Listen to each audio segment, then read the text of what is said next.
kamu merasa ada sesuatu yang tidak beres dengan dunia ini?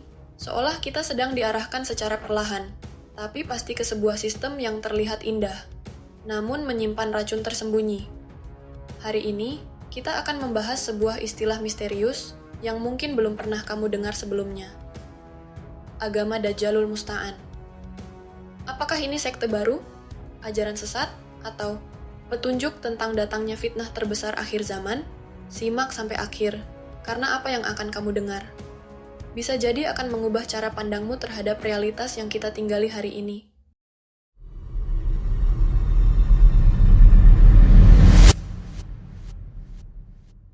Siapa Dajjal? Mengapa ia disebut fitnah terbesar? Dalam Islam, Dajjal bukan sekadar sosok jahat, ia adalah ujian terbesar bagi umat manusia. Rasulullah bersabda, tidak ada seorang nabi pun melainkan telah memperingatkan umatnya tentang Dajjal. Aku pun akan mengatakan sesuatu yang belum pernah dikatakan oleh nabi manapun. Sesungguhnya ia bermata satu, dan Allah tidak bermata satu. Hadis riwayat Muslim nomor 25 Ia datang membawa keajaiban palsu menghidupkan orang mati, menurunkan hujan, memberi makanan, namun semua itu adalah tipu daya untuk menyesatkan umat.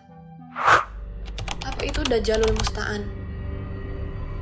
Kata Dajjal berarti penipu besar. Sementara Musta'an berasal dari kata isti'an memohon pertolongan, biasanya kepada Allah. Frasa Allahul Musta'an, artinya Allah lah tempat meminta pertolongan. Tapi bagaimana jika dua kata ini digabung? Dajjalul Musta'an bisa dimaknai sebagai sebuah sistem yang menipu manusia, dengan kedok seolah-olah membawa pertolongan.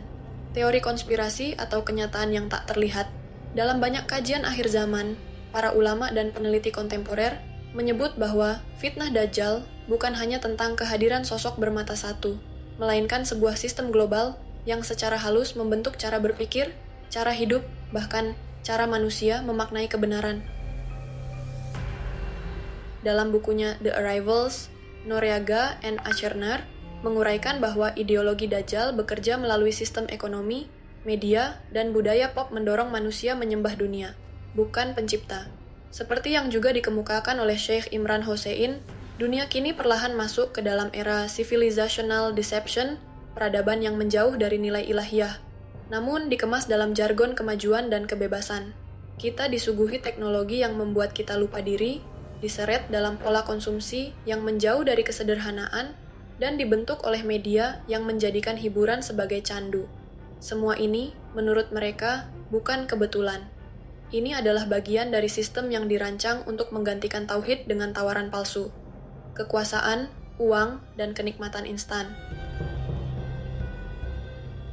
Apakah kita sudah menjadi bagian dari sistem Dajjal? Tanpa sadar, apakah mungkin kita telah menjadi bagian dari sistem Dajjal tanpa pernah menyadarinya?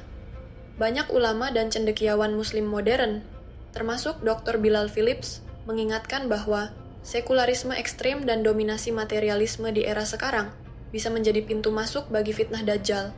Kita hidup di zaman ketika manusia mulai lebih mengandalkan logika dan teknologi daripada petunjuk wahyu, ketika kecanggihan sains dianggap lebih sahih dibanding kebenaran spiritual.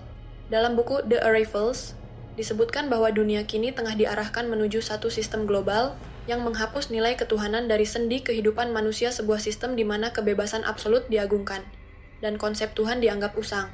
Pandangan ini juga sejalan dengan pendapat Sheikh Imran Hossein yang mengatakan bahwa fitnah Dajjal tidak akan hadir dalam bentuk yang jelas, melainkan melalui sistem dunia yang tampak modern dan menjanjikan, namun sesungguhnya menjauhkan manusia dari Rabb-nya. Maka, pertanyaannya bukan lagi kapan Dajjal datang, tapi apakah kita sedang hidup dalam sistemnya saat ini? Tanda-tanda agama Dajjalul Musta'an.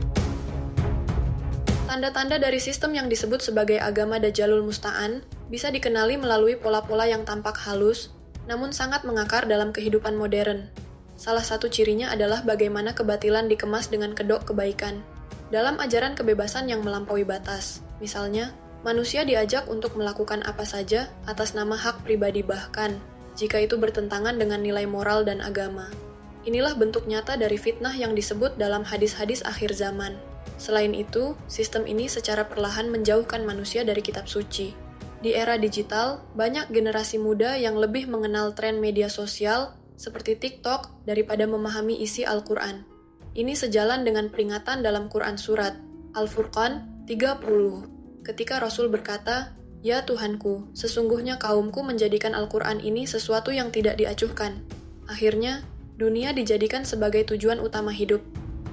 Ukuran kesuksesan manusia kini seringkali hanya dilihat dari harta, ketenaran, dan pengaruh di dunia maya, bukan dari amal dan akhlaknya. Padahal, Allah telah menegaskan dalam Quran Surat Al-Kahfi 110 bahwa siapa yang mengharap perjumpaan dengannya harus mengerjakan amal saleh dan tidak mempersekutukannya dengan apapun. Sistem ini, yang tampaknya menjanjikan kemajuan dan kebebasan, bisa jadi adalah cerminan dari fitnah Dajjal, sebuah jalan yang terlihat terang, namun menyesatkan. Lalu, apa yang bisa kita lakukan? Rasulullah telah memberikan kita senjata perlindungan. Barang siapa membaca 10 ayat pertama dari surah Al-Kahfi, maka ia akan terlindung dari fitnah Dajjal. Hadis riwayat Muslim nomor 809.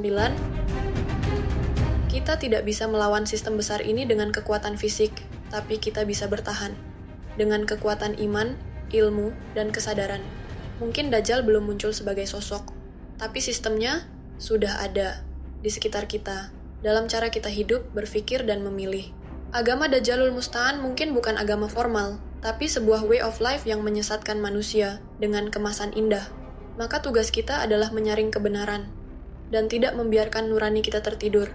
Apa menurutmu kita sudah hidup dalam sistem yang dibangun oleh Dajjal? Tulis pendapatmu di kolom komentar. Jangan lupa like, share, dan subscribe channel Doa Semesta untuk bahasan menarik seputar spiritualitas akhir zaman dan refleksi hidup. Sampai jumpa di video berikutnya. Assalamualaikum warahmatullahi wabarakatuh.